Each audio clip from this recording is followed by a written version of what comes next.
Hey there, everyone. Welcome back to another episode of the Growth Room podcast, where we dive into all the facets of healthcare with experts who are leading the industry. Please join me in welcoming Kurt Rahner, the VP of Technology at the Kendall Corporation. Thank you so much, Kurt, and we appreciate you for joining us. Can you please tell us about yourself and what you do at the Kendall Corp? Of course, Sal. First of all, I'd like to just thank you for the time today and give me the opportunity to kind of share our story at Kendall. I'm the VP of Technology at Kendall.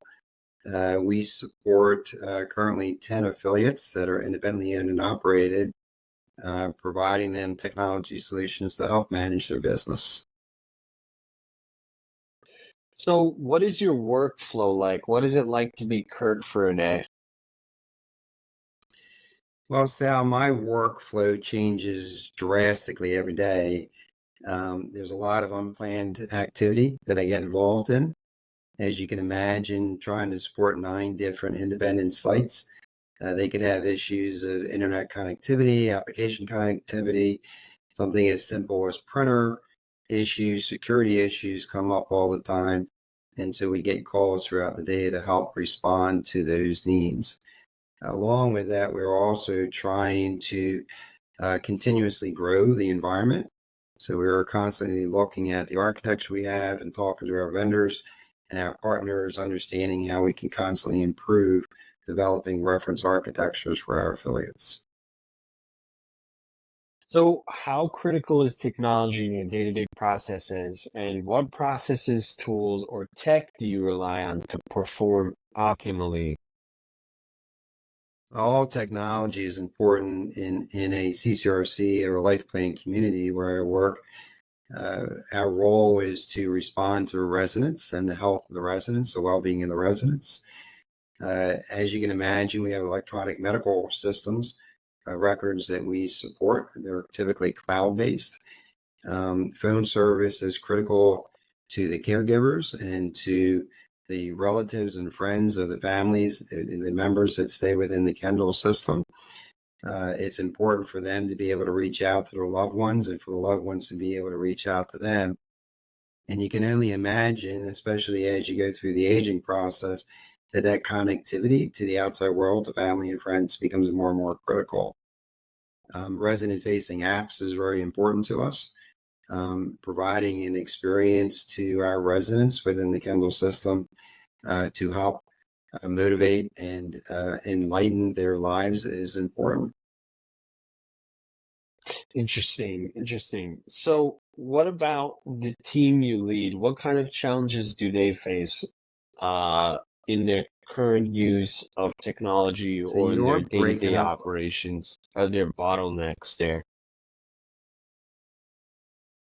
There are a number of bottlenecks. Obviously, staffing has been an issue, especially coming out of COVID.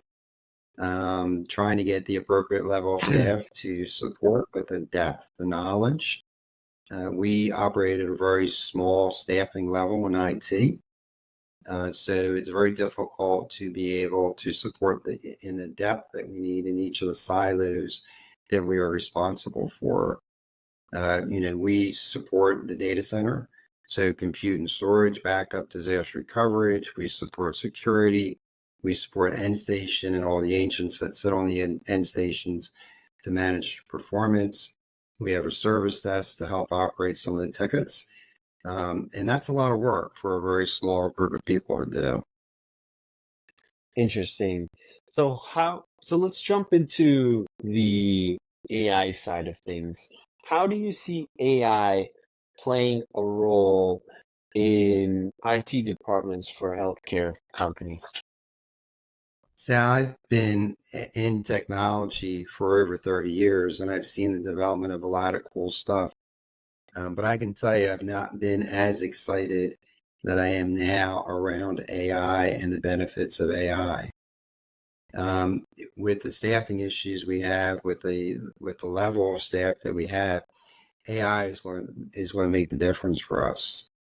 If you really consider the power of AI and what it can do, and what our vendors are doing, implementing AI into their solutions to help get to answers quicker, I don't know how we would survive today without AI. No, I totally agree with you. AI I think it's always been the holy grail of technology for some time, actually. It's always, just trying to get one step closer to the Turing problem. But over the recent year or so, AI has made a massive improvement in terms of capability. It's essentially kind of hit mainstream right now, where it's no longer exclusive to machine learning engineers like LLMs, Mhm. where LLMs have been out for a long time, for quite a few years, but people are finding out about it just recently, right? So, what are your general thoughts of where AI can play a role in specifically for you? Where do you think it would make the most sense for you at your organization in speeding things up or improving quality or reducing documentation or overhead? So what are your general ideas about how it can actually make an impact for you? So that's another great question. You bring up the fact that AI has been around for a while. I just had the opportunity to do a presentation for our at-home partners. And one of the slides that I use is really the evolution of AI. And AI has been around since the 40s, even earlier than the 40s if you look far enough back. It's not been until recently that we have accepted AI. And I think with all of the news out there and the media, helping to push the benefit of AI, it becomes very easy, I think, for anyone who has started using GPTs or LLMs to be able to ask questions. We can use it to develop job applications, right? We can do policies with it using Copilot, Microsoft Copilot as an Office 365 subscriber. We can ask Copilot to summarize our day, right? Many of us multitask. Even on meetings, we may be multitasking to try to get work done. In meetings, we can ask AI, has anyone called on me? Or can you summarize where we are up to this point, right? So I can catch up quickly and not look silly trying to answer a question that I didn't hear in the first place. Um, but even in security, AI is super important. If one looks at the number of security events they receive in their network on any one day, it's way too many to handle. AI can help summarize that and even correlate some of those events so that we can get to some answers a lot quicker than we could in the past. So I see AI as being used by every department, every individual to just add value to the day, streamline efficiencies. And at the end of the day, we're in the business of taking care of our residents. And if we can take care of some of the mundane tasks that AI can be very efficient at, we can now spend more time with our residents, which is just an added bonus. Very interesting. I mean, you know, like you said, AI has been around. It's not something that's new. It's been something that's been around since the 1940s. It's been worked on since then, and I've spoken to people who have worked on it in the 1940s, and they say the same thing. Um, so why is it that now, what is the reason that people have accepted it? And acceptance of AI is just the first part, right? But just because you accepted AI doesn't mean that you know AI. I think it kind of means that you're ready to just begin your journey with AI, right? So how do you see this AI journey and, well, the acceptance of AI and this AI journey panning out for everyone? Do you think it's going to play a critical role in everybody's lives within the next, over the next 10 years or so? Or probably infinite amount of years, right? But how big of a role do you see this playing in everybody's lives here soon? And how much of an impact do you think it's going to make? Yeah, I think you brought up a couple of really interesting points. Um, I think people's understanding of AI is the piece that's missing today. I think what they've heard is that these chat GPTs can help improve some efficiencies, but no one's really talking about how large language models are put together and the relationship of words over the massive amount of documentation that it is required to understand this mathematical relationships. All that an LLM is doing is statistically figuring out the best next word in the sentence. And as you, if those can really understand what it's doing behind the scenes, then the question of bias comes in, right? So how was the LLM fed? So was it fed with specific documentation that would lead the AI to learn to respond a certain way? Or what about hallucinations that really no one's talking about today? To make sure that the output of AI is correct, based on what it was fed, based on the learning data that it was given.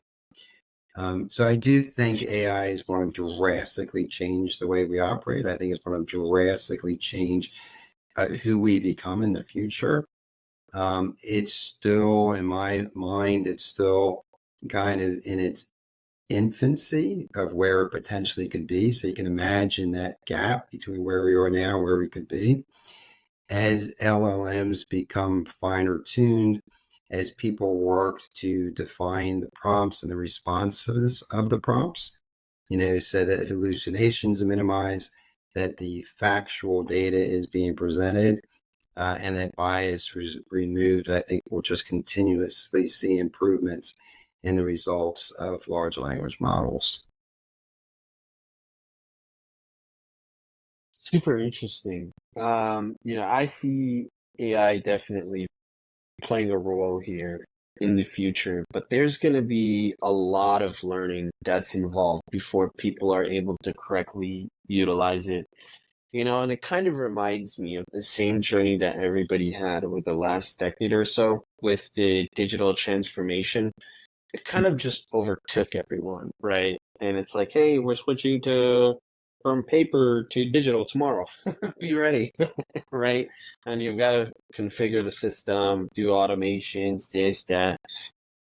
And it was kind of like a DIY, right?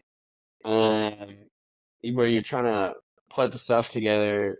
But because of that, I would say people have become more um, astute about technological transformation in healthcare. Um, Meaning people have become more aware. And I know this because I talked to a lot of people about this in healthcare.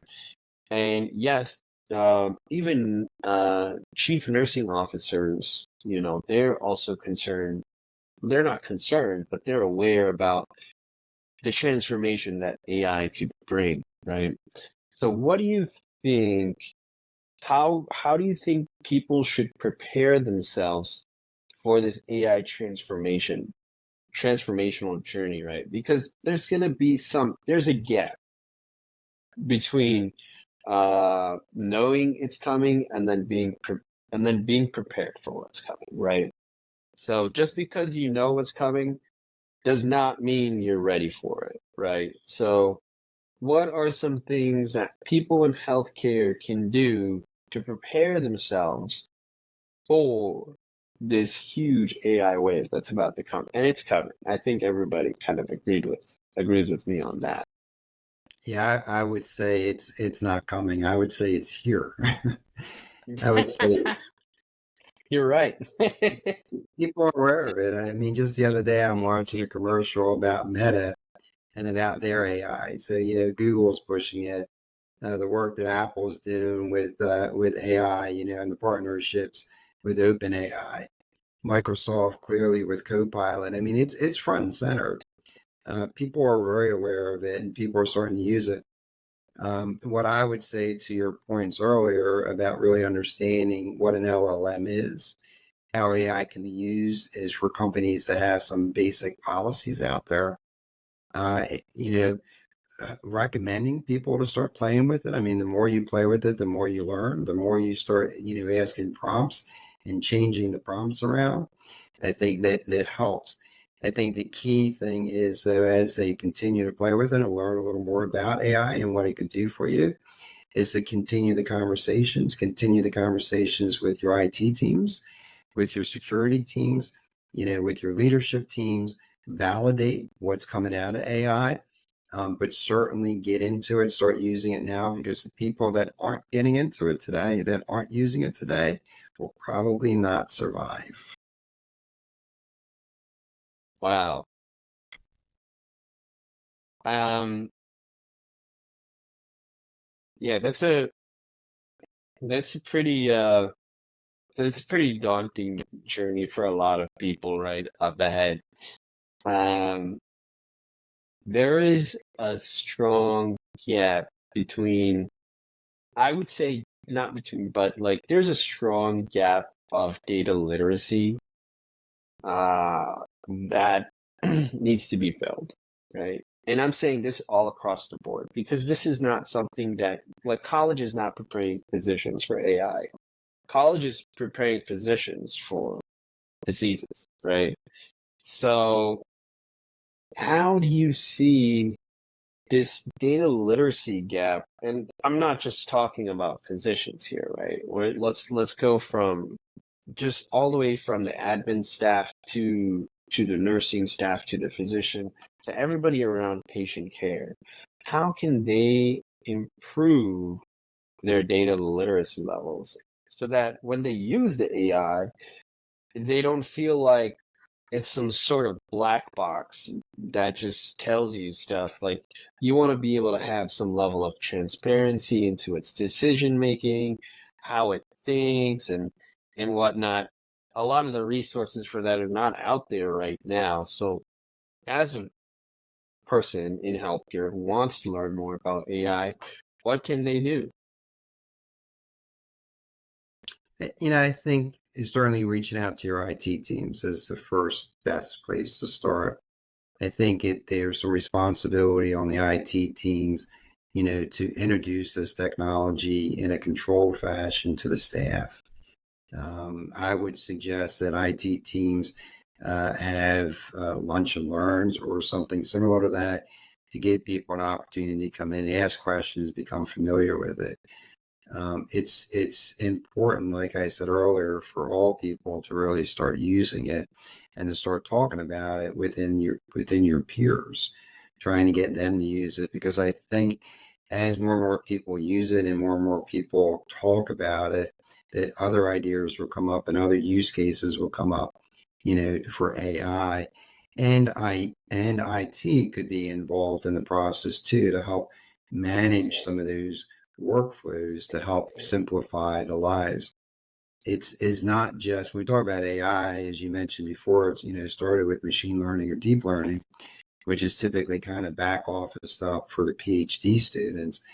But there's also the large language models that we're talking about, but there's robotic process automation. But with IT or data analysts coming and talking to business owners and understanding their processes, working together, we can streamline some of those processes, in some cases pretty significantly, giving, hours or days back to staff members to do the jobs that they need to do with the resident, you know, um, with the residents.